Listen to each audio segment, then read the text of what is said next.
بسم اللہ الرحمن الرحیم۔ السلام علیکم ورحمۃ اللہ وبرکاتہ۔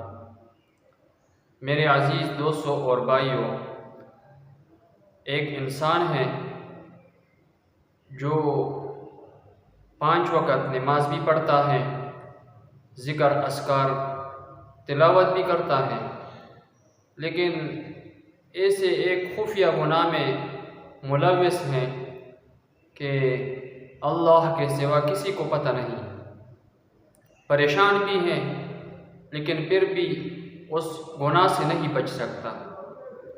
تو ایسے انسان کو چاہیے کہ کوشش کرے اور اللہ سے دعا مانگے کہ یا اللہ اس گناہ سے مجھے بچائیے، یہ گناہ مجھ سے چھڑوائیے، اور یہ آیت کثرت سے ذکر کرے، اس آیت کا ذکر کثرت سے کرے۔ ربنا آتنا من لدنک رحمۃ وہیئ لنا من امرنا رشدا، کہ یا اللہ مجھے اپنی طرف سے رحمت عطا کر دے اور میرا کام مجھ پر آسان کیجیے۔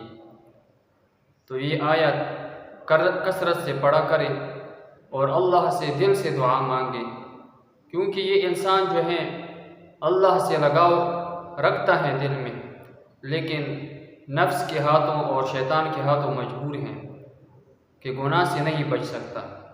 تو اللہ کو معلوم ہے کہ میرا بندہ پریشان ہے، گناہ کرتا ہے لیکن پھر بھی دل میں پشیمان ہے، یہ گناہ مجھ سے کیوں ہوتا ہے، اللہ مجھ سے کیوں ناراض ہے، لیکن پھر بھی کمزور ہے انسان۔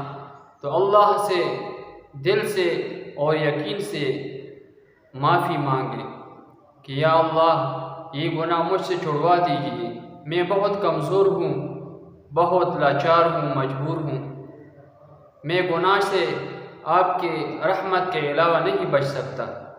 تو انشاءاللہ اللہ کا رحمت جو ہے وہ جوش میں آ جائے گا کہ یہ بندہ مجھ سے محبت رکھتا ہے، دل میں مجھ سے لگاؤ رکھتا ہے، اس لیے تو گناہ چھڑوانے کا مجھ سے سوال کرتا ہے کہ یا اللہ یہ گناہ مجھ سے چھڑوا دیجیے، لیکن کمزور ہے، گناہ سے نہیں بچ سکتا۔